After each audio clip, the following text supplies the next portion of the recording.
Hello, everyone. Welcome back to another episode of The Uncomfortable Chat. I'm your host, Steve Wheatcroft. So, this week we've got an awesome guest for you guys. She's a good friend of mine. I've gotten to know since she came over here from England. We have Mel Reid, LPGA Tour player, Solheim Cup stalwart. Just a phenomenal human being. She's an absolute blast to hang out with. Hopefully someday down the road your paths will cross and you get to play golf with her because it's a wild time. So she's a great storyteller and just a great human being. So we will touch on kind of her early childhood growing up. She was a great British amateur player, won a bunch over there, played the European Ladies Tour for a while, went through an unthinkable tragedy, and also showed incredible courage in being one of the first openly gay athletes on the LPGA Tour, and we talk a little bit about that as well, and some of the strength that she had to muster to come forward with all of that. She's an absolute fireball of a personality, and I look forward to you guys listening, and have a great time. Here we go. Mel Reid, ladies and gentlemen.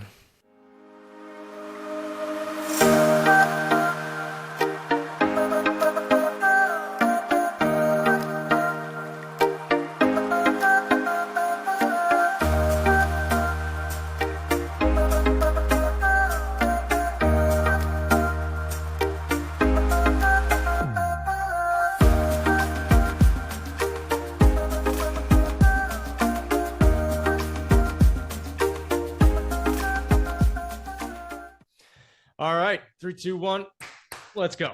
All right, I now want to welcome on a very special guest. She's the 2020 ShopRite LPGA Classic champion, a 7-time winner on the Ladies European Tour, 4-time Solheim Cup participant, and 2-time assistant captain, loving wife to Carly and proud mother to Kai. I give you guys the great Mel Reid. Welcome to the show, Mel. Thank you. Never been called great before, so I appreciate that. That's a good start to your show, Steve. I like to pump up all the guests before I chop them down. I like it. I'm not against it. Yeah, well, it's nice to have you on here. So a lot of our crowd probably doesn't know that we play a lot or played some golf together up at Atlantic Beach and have some bunch of mutual friends up there. So it's nice to have you on here and get to know a little bit more about you. So ironically, our first guest on the show was a newly retired golfer who is getting into the TV market. Very similar to your situation right now. Did I miss the email when I retired that they're handing out broadcasting jobs to former players?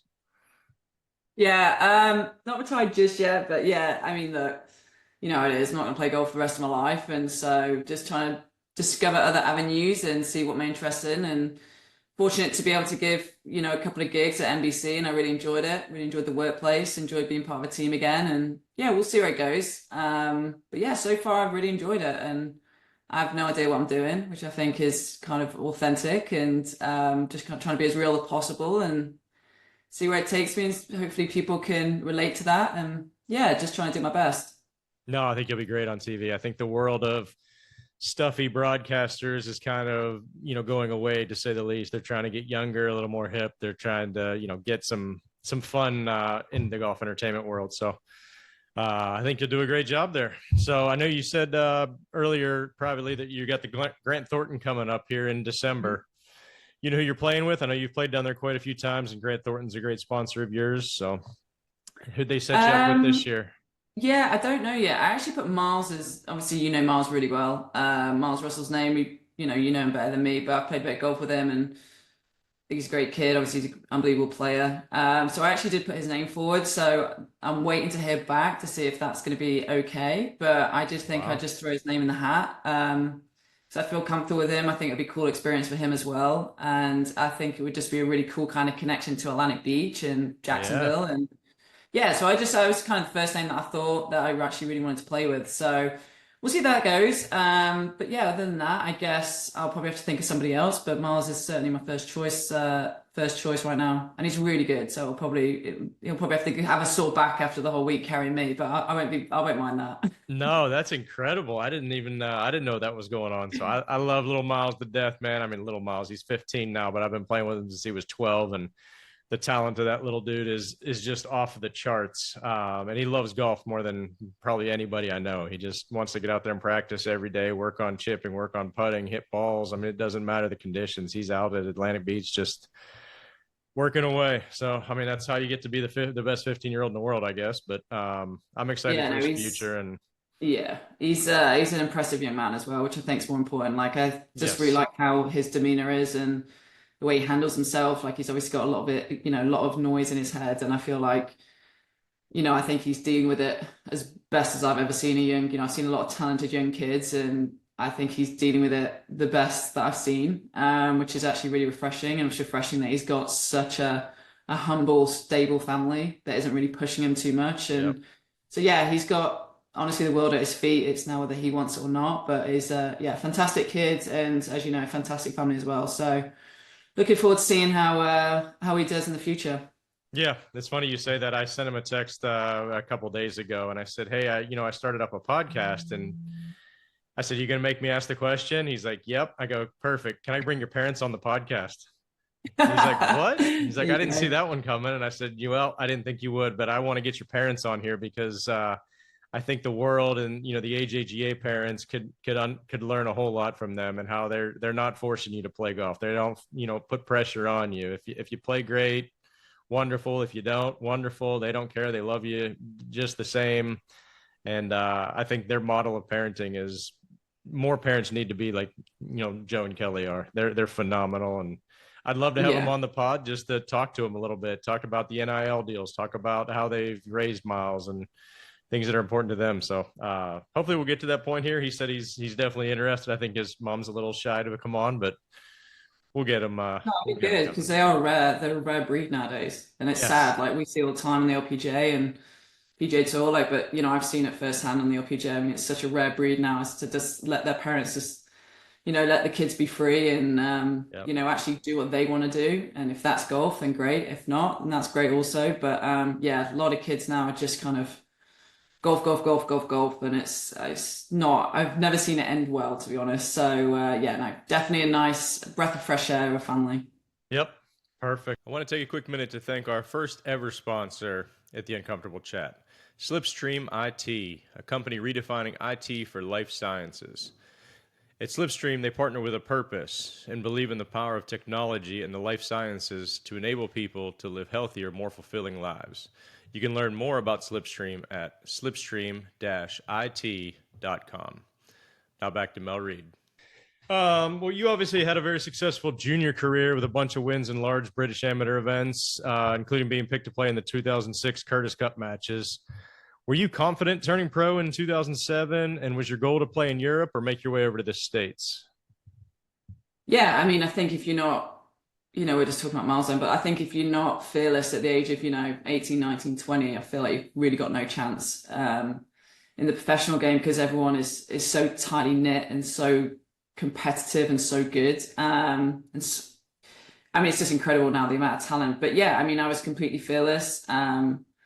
I felt like I kind of acted like a pro going into the professional game, so I felt like the transition for me was relatively easy, just because I'd already had took concern into my nutrition. I educated myself on my fitness. I educated myself on my body, my swing, everything like that. So I felt like I was already living the life of a professional. Definitely wanted to, back then we had a lot of tournaments in Europe. It was a great way to start your career. And then I did want to go to the US after maybe a couple years. That just didn't happen. I kind of stayed in Europe longer than I wanted. I think I stayed there for 8 years. But listen, everyone's path is different. And, looking back, I did try and get on the LPGA. It just, a few things in life get thrown at you. And then, a couple efforts at Q still didn't go my way. But eventually got out there and just, my first few years on, I've loved playing in America. It's been, it's very, very different to Europe in a lot of ways. Most of it great. Some of it is very different. Like it's not quite as a family as it is in Europe. I feel like it's a lot friendlier in Europe. Here it's a lot more business-like, but I've loved playing in America. I've loved getting to know the courses and just the way you get treated over here is very different. There's obviously a lot more money. And so, yeah, I've just absolutely loved playing the LPGA. Good. Good to hear. Um, I do want to share one story that I thought was very, very interesting. So I qualified for the 2010 U.S. Open at Pebble Beach back in the day. And I had a bunch of friends and family that came out to watch me play. It was the first major I ever qualified for. And playing with Nick Watney on Sunday. We're in like 60th place or something. We're out of it. But still, I mean, just a beautiful day out there. So we hit in the bunkers on 17. He flips it up there. And then he walks over to his caddy. And his caddy's taking off his bib, emptying stuff out, putting it in the bag. I'm like, did you just fire your caddy with one hole to go in the U.S. Open? He's like, no. My dad's here. He's going to caddy for me up 18.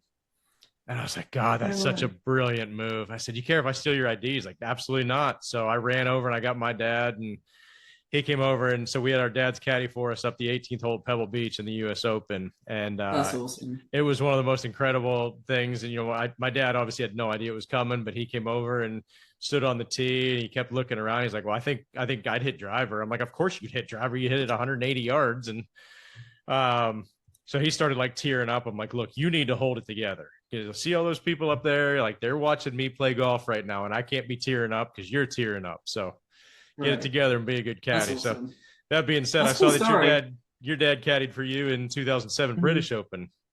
How was that experience?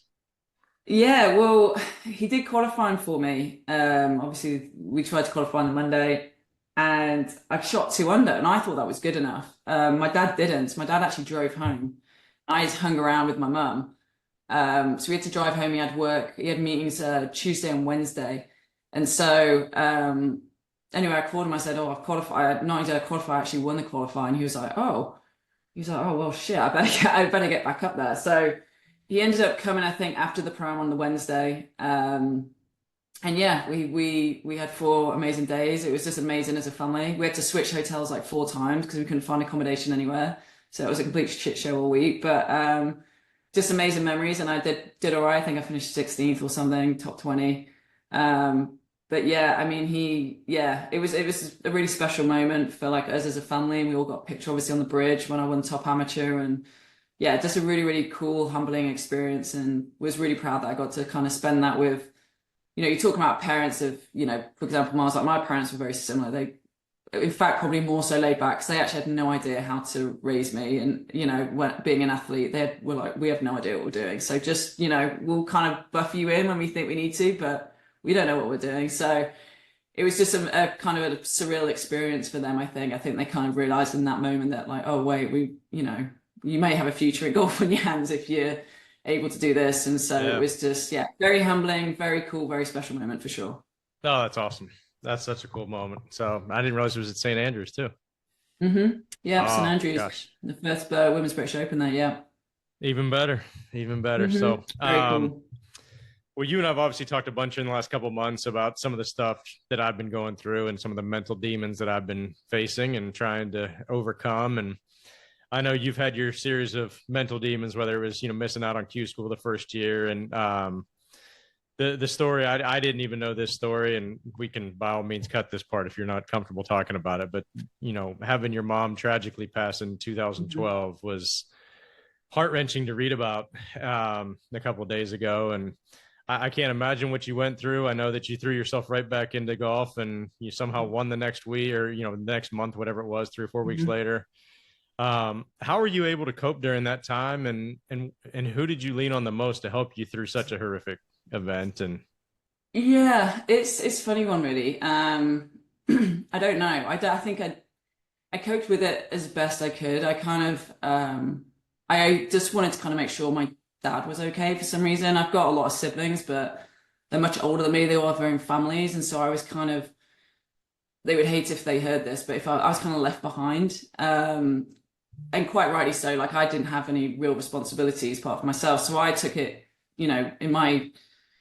I felt it right to kind of move back in with my dad and make sure he was fine. So that's really where my head was. I probably went back to golf a little bit too early, if I'm completely honest with you. I wish I would have taken the rest of the year off, but it was kind of my scapegoat, was just getting away from reality, was playing golf. But then if I didn't play great or I didn't feel 100%, I kind of took it out on tour life. And again, that then doesn't help you golf. So it was kind of a double-edged sword. So it took me a while. It took me probably, honestly, years for me to kind of find my feet again. I think it's only really been probably the last like 4 years I've actually found my feet again, like completely, and actually realized what works for me from a mental health standpoint, because I still do struggle with it. We've spoke about it before, but I was actually thinking about this when you asked me to in the podcast what I would talk about, and like for me, like therapy never really helped, which is weird because I know it's been so great for so many people. It never resonated with me. I almost felt like, why are we bringing up this trauma again and again and again? Like I felt like it was just bringing up things I didn't want to think about. So then I was thinking to myself, like, have I actually gone through it? Like, have I got past this and like moved on? And, for me and Carly talk about this quite a lot. Like for me, I can tell when my mental health is starting to, kind of slow, like go down a little bit. And it's usually from the same kind of few things, which is usually, I'm not exercising enough, or I'm not working out or something. I'm not eating correctly, and I'm just not taking time for me. And they're usually my three big things, or I'm not getting like me time. Yeah. They're usually kind of my three or four keys that I need to kind of keep my mental health up. But it took me, after my mum, it took me many, many years to kind of figure that out because I'm quite stubborn. I felt like I wanted to figure that out on my own. So you asked me who I leaned on. I leaned a lot on my friends at the time. My friends are like family to me. But honestly, I was quite stubborn in like wanting to do it myself, which I think is why it took me more, more time than it probably could have done, but I wouldn't have chosen it to be any other way, if I'm honest. No, it's impressive the way you've handled it, obviously, and um, obviously golf's hard enough when you have a clear mind, as you know, Hmm. and to be putting other things on top of that you're thinking about all the time, you're dealing with day in day out, night day. It's amazing that you were able to come back and play golf, and it's something that's obviously never goes away. So I'm glad to hear that you're finally in a happy place, and or at least come to grips with everything at this point, and have been able Yeah. to move on in a happy manner. Yeah, uh someone actually described it as like it's like a stone in your pocket. It's still the same stone, but you just get stronger carrying it around every day. And that's kind of what grief is. yep.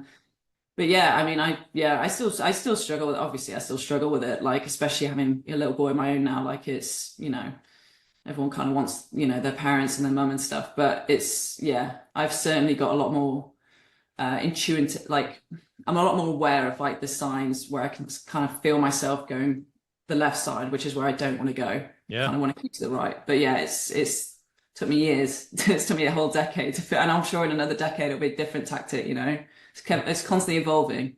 No, but that's huge though, being able to kind of sense that yourself, and instead Mhm. of letting things fester and get bigger and bigger, and then all of a sudden you have some kind of a blow up or breakdown, or Mhm. so that's wonderful. I mean, and I read a couple of quotes that you had about the situation itself, and it said how you got kind of destructive behavior afterwards with your Mhm. friends and went out and partied a Yeah. whole bunch, and I know it's not um, like me, is it, Steve? not But even a little bit. I mean, you've been eerily calm here. I figured I was going to have to find a button on how to bleep people out, and uh, this is a different side of Mel, folks. Just get ready. We're going to try to get her loosened up here, and get the real Mel out here.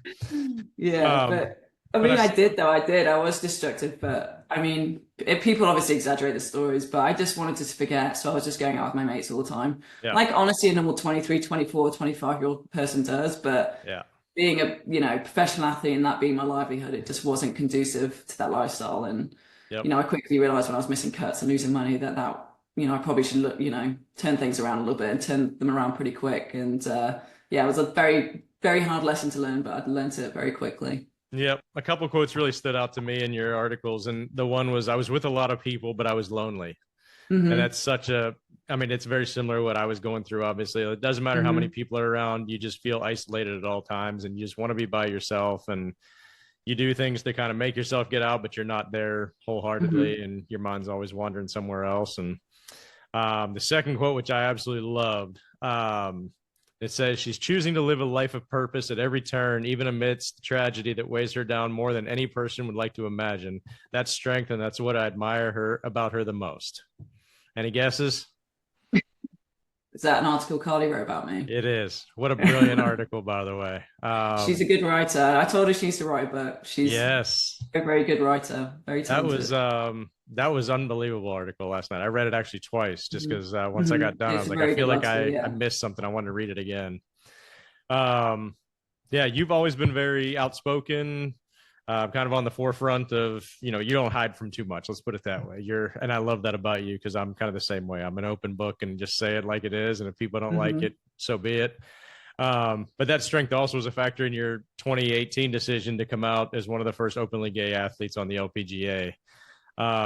Similar to people suffering in silence with depression or alcoholism, it's something that is always there. And there's that fear of your hesitancy in coming out and admitting it, and your fear of hurting your brand or hurting your sponsor relationships, friendships, etc. What made you finally decide to do what you did, and was it received the way you had hoped? Yeah, I think the majority of it was. I think, I've had a contract ripped up in front of me because I introduced, my partner at the time as my girlfriend and literally got ripped up in front of me. So I think that Wow. I was just at a place in my life where I was very comfortable with who I was. I'd worked very hard at, becoming who I was. And honestly, the people I generally only cared about, their opinion, knew. And I've always believed that, you should, whatever platform you have, whether how big or small you think it is, I think you should use it for the better.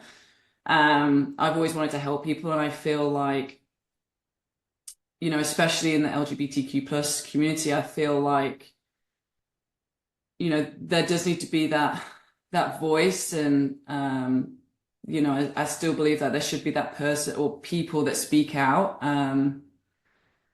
It's just important because for me, people have literally lost their lives because of who they love, and I just think that's the most wrong thing on the planet. Yep. So it's it's just very important for me for people to see, who I am, how proud I am of myself, and that they should never feel like we were talking about earlier. You could be around a lot of people and feel very, very alone. Like I didn't Yes. want that for anybody.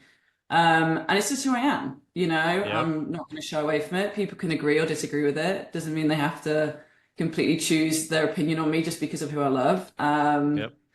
And so I just think it's important to be that person and just be that. You just never know who might need to hear what I have to say in that respect. And it's like anything, I think that the world now is changing. I think that especially with, comparison is the biggest thief of joy, and on social media and things like that, you feel like you should be a certain person.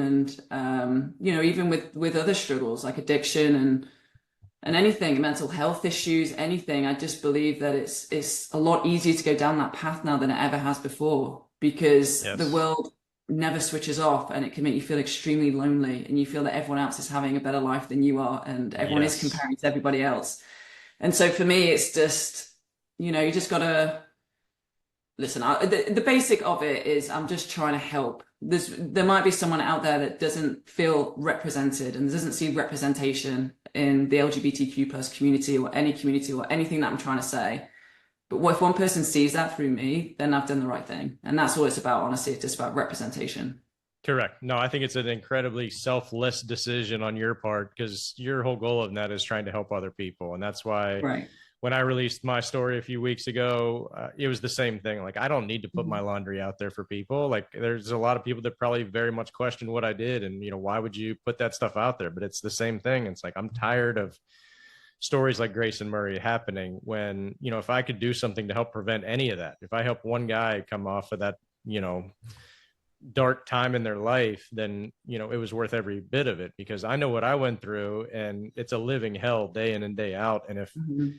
people don't need to go through that stuff, and it's so frowned upon as an athlete to actually work on your mental frame of mind, whether it's you're an Olympian, whether you're on the LPGA, PGA Tour, NFL, NBA, whatever it is. It's if people find out you're working with a therapist, it's usually frowned upon, and Mhm. we need to do whatever we can to break that stigma. So good on you for Which doing is that. crazy to me. And I said this to you when you did your story. I was like, I think it's like one of the bravest things you can ever do. Like, I think it's so courageous, so strong, so brave, like sharing that stuff because it is difficult. But it's only difficult because we're concerned about other people's opinions. You know what I mean? Mm-hmm. More so than actually the impact that we're going to make. And so Yep. that's, I hope that like the impact that you've made as well, like has been like you said, we don't want these stories to keep on happening like we are hearing on the PGA Tour and LPGA and, and athletes and everyone all over the world. And so, for what it's worth, I think that what you did is way more braver than what I did, So, Mm,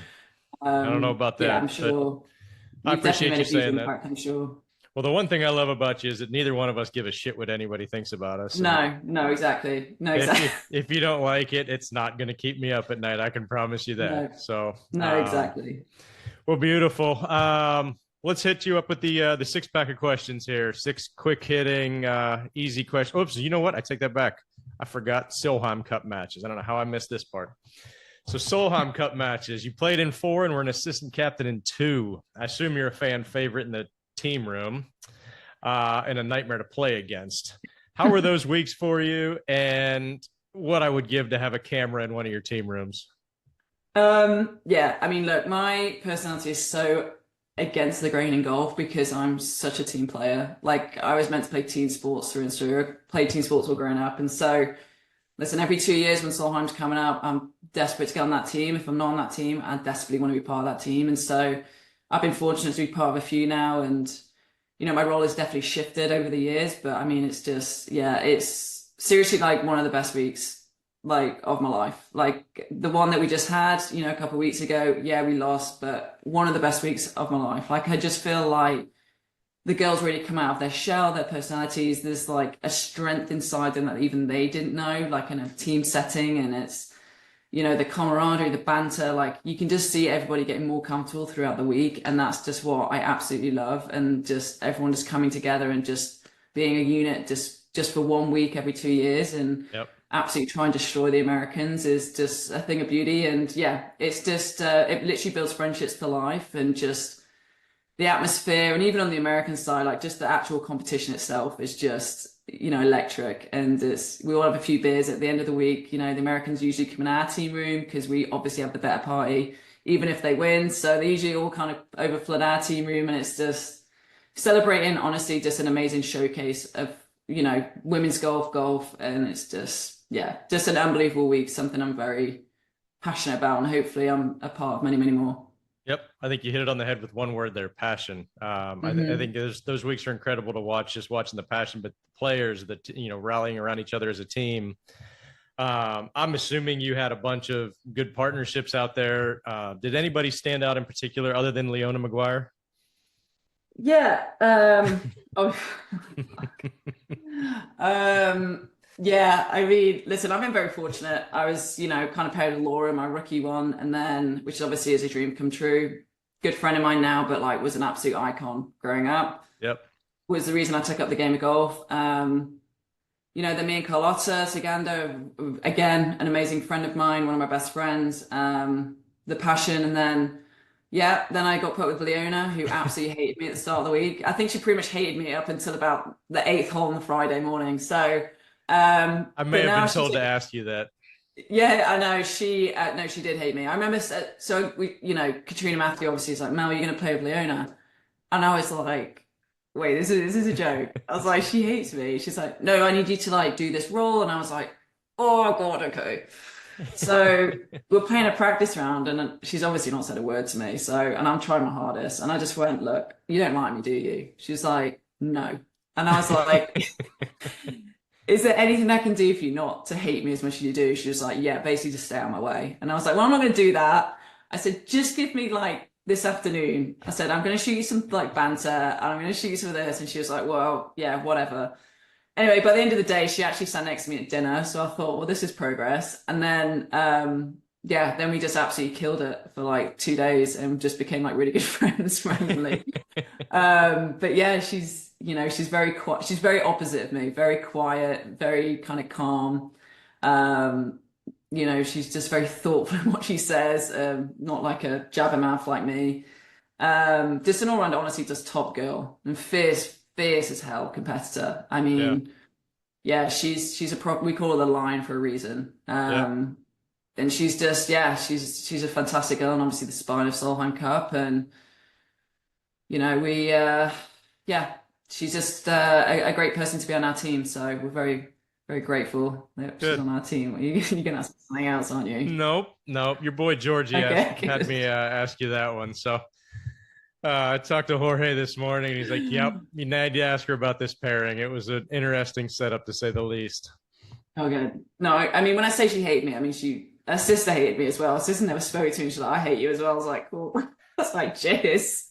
Oh, that's But yeah, awesome. they warmed up to me in the end. They warmed up to me. Yep. I want to take a minute to thank our friends over at Future Birdies. Future Birdies is based in Charleston, South Carolina, and is a developing golf platform focusing on player wellness and performance, and is home to the #1 hat in golf. Visit futurebirdies.com to learn more. And for our first-time users, enter promo code WHEAT. That's promo code WHEAT for 20% off your first purchase. The great folks at Future Birdies have also offered to give 100%, that's right, 100% of all junior hat sales to our mental health awareness organization, the Mulligan Foundation. We can't thank them enough for that. So go check out their awesome assortment of hats and golf goods. Future Birdies, aim high, go low. Perfect. Well, now I think we're ready for the 6-pack of questions. Like I said, 6-pack of quick hitting questions, easy little answers, but a little more laid back and fun than the rest of our conversation today. So I'm going to put you on the spot with the first one. So you're going to be a playing captain for both the American and European teams in this scenario. You get to pick 3 girls for each side that you want to go to battle with. Okay. Who you got? America would definitely be Megan Kang. Yep. I mean, obviously Nelly, generational talent. Third one's quite tough for me in America. Probably any generation. Any generation. Current. Oh, any generation. Oh, definitely Judy Inkster for sure.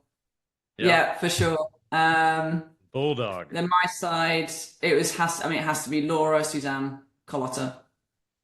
Easy. Quick ones. Good ones, though. Very similar personalities, too. Nobody wanted to see you guys in singles. No. So, nice. They're definitely them. Yeah, I think them. The Americans ones was tricky, actually. Yeah. I might have swapped Judy for Christy Kerr because we always hated playing against. Like, Christy Kerr was just a nightmare at Solheim. She reminded, like, if her and Suzanne were paired together, that would be kind of like the. You say why? Because it was looking in a mirror for a lot of you guys. Oh, them two they just wound each other up so much. It was so funny, but just fiery, would just like desperate to just destroy you. Yep. So yeah, I'll probably swatch Julie for Christy Kerr because I know she just like would never give in. Wounded horse, we call her. Yes. Got to keep moving. Number 2, what is more nerve-wracking, the first tee of a Solheim Cup or sharing a studio with Brandel Chambly? Definitely sharing a studio with Brandel.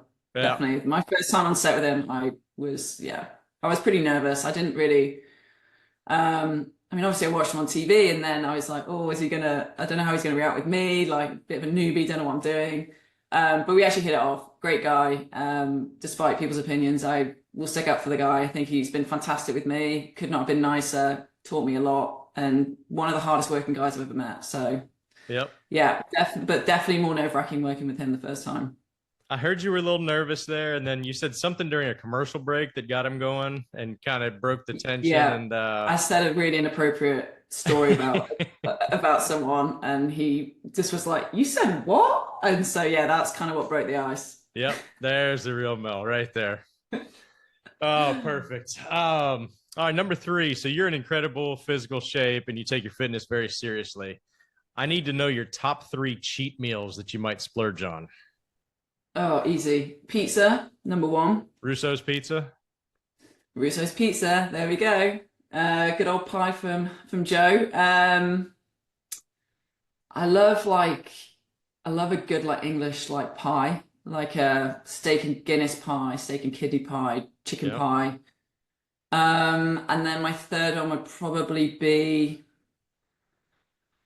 like fish and chips. Yeah. Not that you really get them here, but yeah, if I'm at home, fish and chips or a curry. Actually, I'll swatch the fish and chips for a curry. Curry? Yeah, proper good curry, yeah. All right, didn't see that one coming.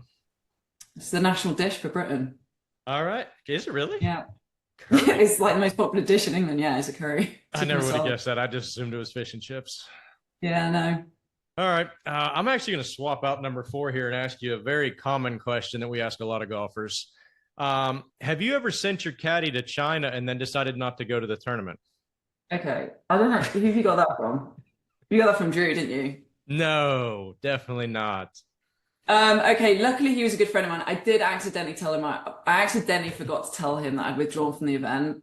And he texted me on like the Tuesday and he's like, mate, I'm on the range, where are you? And I was like, I'm at home. And he's like, well, I'm in Mission Hills, China. So, and I was like, oh shit. I was like, I knew I forgot to do something. But luckily I got him a bag out there, sorted it out. But yeah, not a great move for me.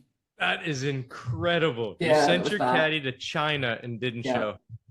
And luckily, he's still one of my best friends. But yeah, it was bad. But I did get him a Oh, job. He actually finished top 10 that week. So he probably made more money than caddying for me anyway. oh, there you So it go. all worked out. Wow, very nicely done. Yeah. All righty. So your home course is obviously Atlantic Beach Country Club here in Atlantic Beach, Florida, a place near and dear to my heart as well. So you have a best ball match there where the winner gets $1 million. Okay. Your Mhm. opponent, who you get to pick, is either going to be Brooks Koepka or Miles Russell. Who are you playing? Oh. Okay. Do you want me to be honest? I know that Brooks does not like focus that much on games like that, whereas Miles would just probably shoot about 12 under. So just for the crack, I'd have to choose Miles. Just for the crack. I would just choose Miles because I know that he knows that course so well. He knows every read on that golf course. He's out there every single day. I'm like, I'd probably bank Miles to shoot lower than Brooks, to be honest. Yep, that's why I made it at Atlantic Beach. So at least make that one a question for you and make you think about it a little bit. Oh, that's Great answer. good. I really hope you guys do get in the Grand Thornton. Heck, I might even come Yeah, caddy it'd for be Miles. cool. Yeah, it'd be That'd great. be phenomenal. So Uh, I'm pulling for him. So yeah, I've definitely kind of put it in people's heads. So we'll see. Hopefully they can make it happen. yeah, beautiful. Last question. Like I told Sammy, I'm going to ask this to every single golfer, and then I'm going to bottle up the answers and sell it to every junior golf parent in the world. So if 37-year-old Mel could go back and tell 21-year-old Mel the things that would allow her to have a long and successful career both on and off the golf course, what would she tell her? Um, that's a really tough question. I think that I would figure out quickly what worked for me and stick with it. Don't look around and try and be like everybody else. You can certainly take little tips from everybody, but like don't get overwhelmed and overcome by everybody's opinion and what they think you should do. At Yep. the end of the day, your gut usually tells you right. That's definitely what I would tell myself. Just do things that work for you. And honestly, like don't pay attention to a lot of other things. Even people like agents and things like that, like they'll give you a lot of opinions, but you'll probably know what's best for you and try your best to kind of stick with that. Good answer. Thank you. Bonus question. When was the last time you did a 40-minute interview and didn't swear? I did say the S word twice at the start. Did you? Were we Yeah. recording though? Mm, maybe. Okay. All right. I must have missed it then. I'll have to replay that I mean, one I and can listen. swear now if you want, but No, no, it's just very good. Every time every person I said, hey, I got Mel coming on this afternoon, they're like, oh, do you have a bleep button? You know, she's gonna drop. I saw Gore today, and he's like, ooh, get ready. This is gonna be a good one. yeah, no, I'm very well behaved when I need to be, Steve. I know it's a little scary. I'm not used to it. Shocking, isn't it? Yes. Well, Mel, Used I to be, I can't. think Drew, you obviously know Drew, a friend of ours at Atlantic Beach. I think he just brings it out of me. Yeah, he just brings out He, the bad side. he It's tends just to not do good that to in be a lot of around. people. Yeah, you don't know what it is. It's easily to be influenced by him, isn't it? Yep, the angry little doctor. Yeah, he is very angry. So So you get him set still up enjoy yet? taking his money every day, though. Yes. Thank God he's a single doctor. He's about breaking even. Nice. Well, Uh, Mel, I can't thank you enough for coming on today. You're obviously someone I massively respect in the game of golf, and I always love our time playing together. You got a lot to give this world, and I think you're just now getting started. So best of luck, whether it's in the TV booth or on the course. And, I'll be rooting for you.